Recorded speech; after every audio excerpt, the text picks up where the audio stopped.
ఈ అమ్మాయి తన ఇంటి గుమ్మం దగ్గర ఒక బత్తాయి, మొసంబీ మొక్కను నాటింది. దానికి కాయలు కాసినప్పుడు పొరుగున ఉన్న పిల్లలు ఆ బత్తాయిలను దొంగిలించి కోసుకునేవారు. దీనివల్ల ఆమె చాలా విసిగిపోయింది. అప్పుడే ఆమె అన్నయ్య అక్కడికి వచ్చి, అరే చెల్లి, ఏమైంది అని అడుగుతాడు. దానికి ఆ అమ్మాయి, చూడండి అన్నయ్య, పిల్లలందరూ బత్తాయిలన్నీ కోసుకుని వెళ్ళిపోయారు. ఇప్పుడు కేవలం 5 బత్తాయిలు మాత్రమే మిగిలాయి అని అంటుంది. అప్పుడు ఆ అబ్బాయి, ఈ పిల్లల సంగతి ఏదో ఒకటి చెయ్యాలి. నేను ఈ బత్తాయిలకు మత్తుమందు పూస్తాను. దీన్ని ఎవరు తిన్నా అక్కడికక్కడే స్పృహ తప్పి పడిపోతారు. అప్పుడు మనం వాళ్ళని పట్టుకోవచ్చు అని అంటాడు.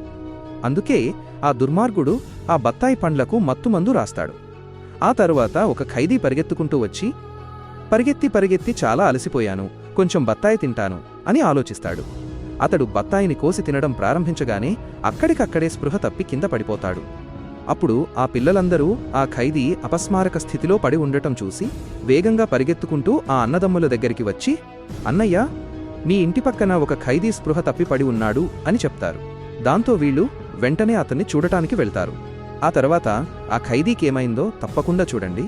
కానీ అంతకంటే ముందు ఆగునైనా, నన్ను చూసి విస్మరించకు, లేకపోతే నీకు చెడు సమయం వస్తుంది. ఒక్కసారి కామెంట్లలో హర్ హర్ మహాదేవ్ అని రాసి వీడియోకి ఒక లైక్ చేసి ఛానల్ను సబ్స్క్రైబ్ చేయి. నీ ప్రతి కోరిక నెరవేరుతుంది. ఆ తరువాత వీళ్ళు పోలీసులను పిలిపించి ఆ ఖైదీని మళ్లీ జైలుకు పంపిస్తారు.